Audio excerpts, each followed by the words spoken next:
सिद्धेश ते पाणी पास कर जरा. अच्छा दादा ऐक ना, माझे काही प्रश्न आहेत, त्याचे उत्तर मला हवे आहेत. हां बोल ना. तर पहिला प्रश्न असा की सर्व एनर्जीजचा, सर्व शक्तींचा स्रोत कोण? अच्छा. आणि हारलेल्यांचा होप कोण? बरं. आणि तिसरा आणि शेवटचा प्रश्न, तसे तर माझ्याकडे खूप मित्र आहेत, पण माझ्या प्रत्येक परिस्थितीत सोबत राहणारा माझा मित्र कोण, माझा सखा कोण? अरे वा, प्रश्न तर तुझे सुंदर आहेत. तर फोन आला, थांब.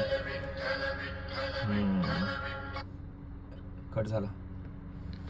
हां, तर पहिला. थांब दादा, मला माझ्या प्रश्नाचं उत्तर मिळालं.